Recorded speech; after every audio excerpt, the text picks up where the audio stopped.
आप सभी को मेरा प्यार भरा नमस्कार। पेडल अप के इस यूट्यूब चैनल पर आप सभी का स्वागत है। जैसा कि हम सभी जानते हैं, ये वीडियो हमारी अगली कड़ी है EMRS और चंडीगढ़ PRT एग्ज़ाम सीरीज़ का, जिसमें हम मेनली टीचिंग एप्टीट्यूड वाले पार्ट को फोकस करते हैं। और इस सीरीज़ में पहले ही बहुत सारे प्रैक्टिस सेशन आ चुके हैं, तो आई होप अगर आपने उनको नहीं देखा है तो इन सब की लिंक आपको नीचे डिस्क्रिप्शन बॉक्स में मिल जाएगी, जो कि एक प्लेलिस्ट की लिंक है। उसमें सारे प्रैक्टिस सेशन आपको सिक्वेंसली अरेंज करके मिल जाएंगे, जिसको आप आसानी से देखकर अपने कॉन्सेप्ट को क्लियर कर सकते हैं। तो बढ़ते हैं आज के हमारे प्रैक्टिस सेशन की ओर। उससे पहले अगर आपने हमारे टेलीग्राम कुछ को ज्वाइन नहीं किया है तो उसके लिए आपको पैडा कुछ नाम से इस ग्रुप को ज्वाइन करना है, जिसमें हम डेली रात को 9 बजे क्वेश्चनों की कुछ कंडक्ट कराते हैं, जिससे आपको पता चलता है कि अभी आपका कौन से पोर्शन ऐसा है जिस पर काम करने को रह गया है, ताकि समय रहते आप उसको और भी बेहतरीन कर लें और एग्ज़ाम आने पर आपको ऐसी कोई प्रॉब्लम फेस ना करनी पड़े, स्पेशली कॉन्सेप्ट से रिलेटेड। तो बढ़ते हैं क्वेश्चनों की ओर। उसके साथ ही अगर आप एजुकेशनल रिलेटेड अपडेट्स या PDF नोट्स चाहते हैं तो पेडल अप ऑफिशियल नाम से इस टेलीग्राम चैनल को भी ज्वाइन कर लीजिएगा। इन दोनों की लिंक हमने नीचे डिस्क्रिप्शन बॉक्स में दे रखी है। आई होप कि इन चीज़ों को आपको जो बेसिक क्लियरिटी हो गई होगी। तो आज के क्वेश्चन की स्टार्ट करते हैं। तो पहला क्वेश्चन है, which of the following is learner characteristics is highly related to the effectiveness of teaching. मतलब आपको बताना है नीचे दिए गए जो 4 ऑप्शन हैं इनमें से कौन सा लर्नर का करेक्टरिस्टिक्स है जो हाईली रिलेटेड मतलब संबंधित है बहुत ज़्यादा किससे, टीचिंग की इफेक्टिवनेस से। क्या वो प्रायर नॉलेज है, मतलब पूर्व ज्ञान है, educational status of parents of the learner, मतलब जो विद्यार्थी है या छात्र है उसके माता पिता का शैक्षणिक स्थिति है, पीयर ग्रुप ऑफ लर्नर मतलब जो छात्र है उसके सहकर्मी समूह है, family size from which the learner comes, या परिवार का आकार उस चीज़ पर निर्भर करता है।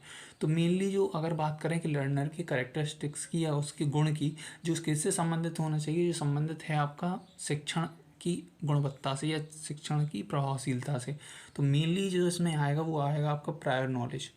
बाकी ये चीज़ें हैं ये डायरेक्ट कनेक्ट नहीं है सिवाय प्रायर नॉलेज के, बिकॉज जो प्रायर नॉलेज है हम जब बच्चे को पढ़ाना या स्टार्ट करते हैं कोई भी कॉन्सेप्ट सिखाना, तो उसमें पहले ये कहा जाता है कि आपको बच्चे का जो नया ज्ञान आप देने वाले हैं उसको आपको पूर्व ज्ञान से जोड़ना ही होगा, ताकि बच्चे उसको आसानी से क्या कर पाएँ, रिलेट कर पाएँ और चीज़ों को समझना उनके लिए आसान हो जाए और उन्हें एकदम अलग थलग महसूस ना हो कि पता नहीं क्या पढ़ाया जाने लगा है ना। इसलिए प्रायर नॉलेज को ज़्यादा इंपॉर्टेंस दी जाती है।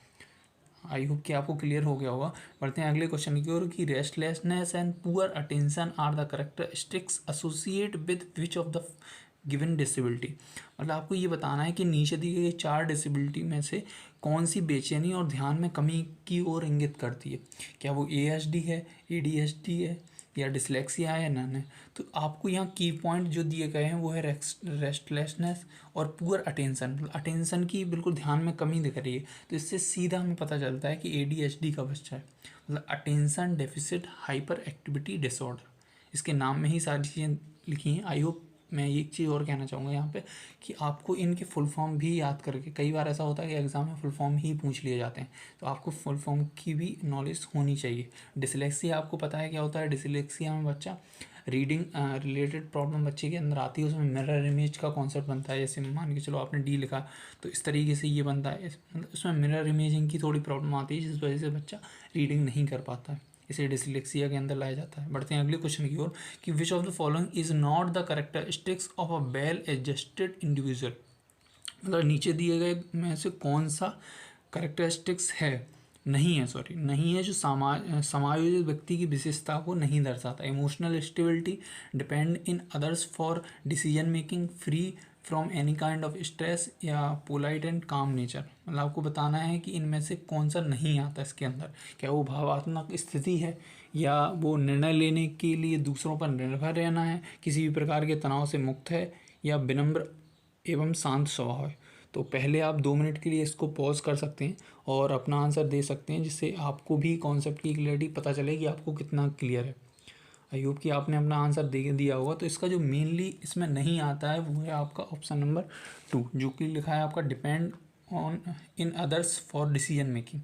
अब इसका आपको एक्सप्लेनेशन खुद से देना है। इसमें क्वेश्चन को आपको समझ में आ गया होगा कि इसमें पूछा है कौन सा करेक्टरिस्टिक नहीं है वेल एडजस्टेड इंडिविजुअल का। तो आपको देखो यहाँ एक चीज़ देखनी है, इसमें वेल एडजस्टेड इंडिविजुअल की बात हो रही है, तो यहाँ से इमोशनल स्टेबिलिटी उसके अंदर होगी, बिल्कुल बात सही है। Free from any kind of stress, बिल्कुल होगा, ये बात भी सही है। पोलाइट एंड काम नेचर होगा, ये बात भी सही है। लेकिन वेल एडजस्टेड हम कब नहीं कहेंगे, अगर वो दूसरों पर निर्भर है अपने डिसीजन के लिए, तो हम उसे वेल एडजस्टेड कैसे कह सकते हैं। इस हिसाब से अपना ऑप्शन नंबर 2 इज़ करेक्ट, है ना। आई होप कि आपको क्लियर हो गया होगा कि क्यों इसका ऑप्शन नंबर बी आंसर बनाए। तो इनको थोड़ा हाँ, आपका इसका आंसर है ऑप्शन नंबर बी। ओके, बढ़ते हैं अगले क्वेश्चन की ओर कि which of the following is a social characteristics of a learner, मतलब निम्न में से कौन सा सामाजिक विशेषता एक विद्यार्थी है। क्या वो पावर ऑफ सेंसरी परसेप्शन है, थिंकिंग एबिलिटी है, पावर ऑफ सिंथेटिक इमेजिनेशन है, ability to relate oneself with other है। तो यहाँ जो करेक्टरिस्टिक्स पूछी है वो कौन सी पूछी है, वो सोशल पूछी है। तो सोशल में थिंकिंग एबिलिटी आपकी मेंटल करेक्टरिस्टिक्स में आ जाएगी, है ना। पावर ऑफ सेंसरी परसेप्शन आपकी एक तरीका से कहीं ना कहीं सेंसरी में आ जाएगी, जो कि कहीं ना कहीं आपकी कॉग्निशन से रिलेटेड है। पावर ऑफ सिंथेटिक इमेजिनेशन, ये भी आपकी कॉग्निशन है, इमेजिनेशन से रिलेटेड है। सोशलाइजेशन से सीधा संबंध है ability to relate concept with other, मतलब आप दूसरों से किस तरीके से इंटरेक्शन करते हैं, यही आपकी कहीं ना कहीं सामाजिकता को दर्शाता है ना। बढ़ते हैं अगले क्वेश्चन की ओर कि which of the following adolescence learner characteristics ensure the positive result and likely to influence effectiveness of teaching at, मतलब आपको ये बताना है कि किशोरावस्था की कौन सा इसमें छात्र का करेक्टरिस्टिक्स है जो इंश्योर करता है सकारात्मक परिणाम को, ठीक है। और किससे वो इन्फ्लुएंस है, वो कहीं ना कहीं आपके टीचिंग एड्स से इन्फ्लुएंस होते हैं। तो लर्नर्स फैमिली बैकग्राउंड, एज और habitation, learners maturity level, academic performance level and motivation disposition, learners social economic background, performance in learning of the concern subject, learners stage of development, social background and personal interest. तो यहाँ हमें पहले तो ये देखना है कि हमें चाहिए क्या चीज़ है। तो एडोलसेंस के बारे में बात करी गई है और आपको करेक्टरिस्टिक्स बताना है, जिसमें क्या इंश्योर करता है, पॉजिटिव रिजल्ट, ठीक है। Influence effectiveness of teaching ads, मतलब टीचिंग एड्स को कौन इफेक्ट करेगा, ऐसे आपको जो सकारात्मक परिणाम दे सकें उनको चुनना है। तो देखो लर्नर्स फैमिली बैकग्राउंड, एज है, तो हाँ फैमिली बैकग्राउंड और एज हैबिटेशन का इसका क्या मतलब है आपका, वो भी टीचिंग एड्स से रिलेटेड, तो ये अपने आप में कट जाता है ना। तो ये हमारा ऑप्शन नहीं बनेगा इस हिसाब से। तो अगले की बात करते हैं कि learners maturity level, academic performance level, motivation disposition. तो यहाँ एक वर्ड है प्रेरक, हाँ, तो ये हो सकता है मे भी आगे और दो ऑप्शन देखते हैं, शायद इससे बेहतर मिल जाए। Learners social economic background and performance in learning of the concern subject, ये भी अपने आप में पॉजिटिव साउंड देता है। Learners stage of development, social background, personal interest. अब यहाँ कहीं ना कहीं आपका stage of development, social background, ये थोड़ा सा यहाँ इन वर्ड को हम थोड़ा सा बारीकी से देखें तो इस हिसाब से हमारा ऑप्शन ही फोर्थ नहीं बनेगा। अब अगर बात करें ऑप्शन नंबर 2 या ऑप्शन नंबर 3, तो आपको ऑप्शन नंबर 2 और 3 में थोड़ा सा डिफरेंस देखना होगा। जैसे ऑप्शन नंबर 2 में आपका कहा गया है कि maturity level, academic performance and motivational disposition. तो अगर बात करें कि लर्निंग में सबसे ज़्यादा इंपॉर्टेंट किस चीज़ को माना गया है, तो आपकी मोटिवेशन को माना गया है, ये भी बात सही है। और कहीं ना कहीं इन मोटिवेशन का आपका या जो सिखाते हैं कॉन्सेप्ट, उसका मेनली फोकस होता है कि आपको बच्चे की एज और उसकी कहीं ना कहीं क्षमता को देख के ही चीज़ों को पढ़ाना है। तो इसमें मैच्योरिटी लेवल भी शामिल हो जाता है और एकेडमिक परफॉर्मेंस भी इसमें आएगी। क्यों आएगी, क्योंकि टीचिंग एड्स हम उस तरीके से डिज़ाइन करेंगे जिसमें बच्चे की कहीं ना कहीं एकेडमिक्स का ध्यान रखेंगे, है ना, उसकी परफॉर्मेंस का ध्यान रखेंगे कि प्रीवियस जो हमने कॉन्सेप्ट पढ़ा है वो उसको कितने समझ में आए। अगर वही उसे समझ में नहीं आएंगे तो हम उस हिसाब से टीचिंग एड्स अपनी डिज़ाइन करेंगे। तो इस हिसाब से option number B is correct, है ना। आई होप आपको समझ में आ गया होगा। बढ़ते हैं अगले क्वेश्चन की और थर्ड वाला अगर बात करें क्यों नहीं हो सकता, तो इसमें दे रखा है सोशल इकोनॉमिक बैकग्राउंड। इसका डायरेक्ट टीचिंग एड से कोई मतलब नहीं है, क्योंकि आजकल एनसीईआरटी या एनईपी में कहा गया है टीचिंग एड आपको या टीचिंग मटेरियल वो बनवाने हैं जो नॉर्मल आपको अपने एनवायरनमेंट में मिल जाए और वो भी ज़्यादा कॉस्टली ना हो, या पत्थरों से, या मतलब आसपास के माहौल में जो चीज़ ज़्यादा प्रचलित है उसके बेस पर आपको टीचिंग एड्स बनवानी है और बच्चों की इसमें सहभागिता लेना ज़रूरी हो गया है। बढ़ते हैं अगले क्वेश्चन की ओर। तो अगला क्वेश्चन कहता है कि learners characteristics that impact learning the most are, मतलब इनमें से आपको वो करेक्टरिस्टिक बताना है जो लर्निंग पे सबसे ज़्यादा प्रभाव डालता है। Social and economic background, intelligence and study habits, aptitude and motivation, ये यहाँ आपको मोटिवेशन लिखा हुआ है, ये ध्यान रखना है, और आपका एज एंड हेल्थ। तो आपको ये बताना है, वैसे तो ये चारों अपने आप में पॉजिटिव साउंड करते हैं, लेकिन इसमें भी मोस्ट इम्पैक्ट कौन सा डालता है लर्निंग पर। तो मैं आपको देखो इकोनॉमिक बैकग्राउंड हाँ डालता है बट इतना डालता नहीं है, तो ये इस हिसाब से कट जाएगा। स्टडी हैबिट्स एंड इंटेलिजेंस डालता है, तो स्टडी हैबिट्स भी उस हिसाब से नहीं डालता। जो सबसे ज़्यादा इम्पैक्ट डालता है वो है आपका एप्टीट्यूड, जिसे हम स्किल भी कह देते हैं एक तरीके से, योग्यताएं, और मोटिवेशन। अगर पूछा जाए सबसे ज़्यादा लर्निंग पे इम्पैक्ट कौन सा डालेगा, इंटरेस्ट डालेगा, मोटिवेशन डालेगा, तो मोटिवेशन आपका सबसे ज़्यादा इम्पैक्ट डालेगा। क्योंकि हमने पिछले अपने प्रैक्टिस सेशन में इस बारे में डिस्कस करा है। क्योंकि मान के चलिए कि नॉर्मल स्टार्टिंग में कोई भी कॉन्सेप्ट आप एज अ टीचर बच्चे को पढ़ाना स्टार्ट करते हैं तो बच्चे का इंटरेस्ट नहीं होता है, बट थ्रू मोटिवेशन आप उस कॉन्सेप्ट में आप बच्चे का इंटरेस्ट क्या करते हैं, लाते हैं। तो सबसे ज़्यादा इंपॉर्टेंट जो है वो है आपका मोटिवेशन। ठीक, इस हिसाब से आपका option number third is correct, है ना, सही आंसर बन जाता है। आई होप कि आपको समझ में आ गया होगा। बढ़ते हैं अगले क्वेश्चन की ओर कि which of the following is और are not the characteristics of an adult learner. Sorry, यहाँ अडल्ट लर्नर है, अजोल्ट लर्नर की जगह अडल्ट लर्नर। तो आपको बताना है अडल्ट लर्नर के हिसाब से इनमें से कौन सा करेक्टरिस्टिक नहीं बनता है, कि रिजल्ट ओरिएंटेड है, फ्यूचर ओरिएंटेड है, सेल्फ डायरेक्टेड है, प्रॉब्लम सेंटर्ड है। तो अडल्ट लर्नर की अगर बात करें तो कौन सा नहीं बनेगा, वो है आपका फ्यूचर ओरिएंटेड। क्योंकि अडल्ट लर्नर रिजल्ट ओरिएंटेड भी होता है एक तरीके से, वो सेल्फ मतलब खुद को डायरेक्ट करने का भी काम करता है, और प्रॉब्लम सेंटर्ड भी होता है, क्योंकि उसके सामने कोई समस्या आ जाए तो उसका पूरा ध्यान इस बात की ओर होता है कि कैसे ना कैसे इस समस्या से छुटकारा पाया जाए, है ना। तो इसका सही आंसर बन जाता है ऑप्शन नंबर बी। बढ़ते हैं अगले क्वेश्चन की ओर कि which of the following is a true skill learner. True for skills learner, स्किल्स लर्नर के लिए कौन सा इनमें से सही है। Violent reaction, perception motor difficulties, had difficulty associate with numbers and symbols, poor judgement and enjoy younger childrens company. तो कौशल सीखने के लिए जो सबसे ज़्यादा सत्य है वो क्या है। यहाँ स्किल लर्नर ना होगी, यहाँ स्लो लर्नर वर्ड है। थोड़े से आज की पीडीएफ में कुछ आपको करेक्शन देखने को मिलेंगे। तो यहाँ स्लो लर्नर के लिए कौन सा ट्रू है, क्या वो हिंसक प्रवृत्ति होती है, नहीं। स्लो लर्नर अगर है तो इससे जरूर नहीं उसमें हिंसक प्रवृत्ति या वायलेंट रिएक्शन हो। परसेप्शन मोटर डिफिकल्टी, नहीं, ये भी उस मतलब स्लो लर्नर को तरीके से बेकार थोड़ी है बच्चे में। वो तो एक ऐसा उसका इंटेलिजेंस लेवल स्लो है तो इसे हम स्लो लर्नर कह रहे हैं। तो उसमें ऐसा नहीं है, उसमें जरूरी है स्लो लर्नर में कि आपका मल्टीपल मोटर डिफिकल्टीज देखने को मिले, तो ऐसा भी नहीं है। Has difficulty associate with numbers and symbols, ये भी बात नहीं है, क्योंकि स्लो लर्नर्स की करेक्टरिस्टिक में आपने कहीं भी नहीं पढ़ा है कि उसमें नंबर से रिलेटेड कोई डिफिकल्टी आती है ना।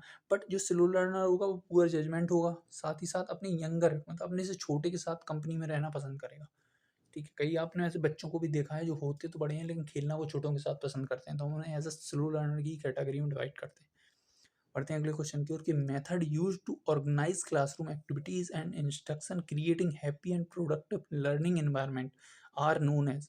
मतलब इस तरीके का जो माहौल आप देख रहे हैं कि ऑर्गेनाइज कर रहे हैं कक्षा को आप किसी एक्टिविटी और इंस्ट्रक्शन के बेस में, जिससे क्या हो रहा है कि क्रिएटिंग हैप्पी इन्वायरमेंट बन रहा है और जो भी प्रोडक्टिव लर्निंग आपकी हो रही है, तो आप उसको उसमें मानेंगे कोऑपरेटिव लर्निंग में, लेसन प्लानिंग में, क्लासरूम मैनेजमेंट में, या मेथड ऑफ लेक्टेशन में।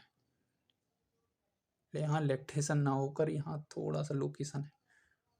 आज की वीडियो में कुछ ज़्यादा ही करेक्शन देखने को मिली है, आई होप अगली बार इस चीज़ का ध्यान रखा जाए। तो आपको बताना है कि ये किस चीज़ में आएगा। तो यहाँ ऑर्गेनाइज कर रहे हैं क्लासरूम को, जिसमें क्या हो, माहौल, एक्टिविटी एंड इंस्ट्रक्शंस क्या करे, हैप्पीली माहौल एंड प्रोडक्टिव लर्निंग आपके बच्चे के लिए क्रिएट करे। तो ये जो आपको करेक्टरिस्टिक देखने को मिल रहे हैं वो है आपका कोऑपरेटिव लर्निंग। आपने दो लर्निंग्स के बारे में सुना होगा, एक कोऑपरेटिव, एक कोलैबोरेटिव, है ना। तो आपको इनके बीच में डिफरेंस पता होना जरूरी है। कोऑपरेटिव लर्निंग क्या होता है, जो टीचर होता है वो एज अ फैसिलिटेटर काम करता है, वो बच्चे को कहीं न कहीं एक ऐसे प्रोजेक्ट में लगाता है जिसमें बच्चे जो हैं ग्रुप में काम करें, है ना? और एक ग्रुप में नॉर्मली 4 से 5 या 6 बच्चे होते हैं, ये बात भी ध्यान रखनी है। बट अगर कोलैबोरेटिव की बात करें तो वहाँ टीचर एज़ अ को-लर्नर काम करता है ना? वो भी बच्चों के साथ सीखने अधिगम की प्रक्रिया में शामिल हो जाता है, बजाए कि बच्चों को प्रोजेक्ट बाहर से उन्हें गाइड करने के या उन्हें एज़ अ इंस्ट्रक्टर काम करने के। तो ये आपको थोड़ा-सा बारीक फ़र्क है, ये याद रखना है। वैसे नॉर्मली आपको देखने को मिलेगा कि कोऑपरेटिव और कोलैबोरेटिव लर्निंग को इंटरचेंजेबली इस्तेमाल किया जाता है। तो इसका जो आंसर होगा वो होगा सहयोगी शिक्षण, अधिगम।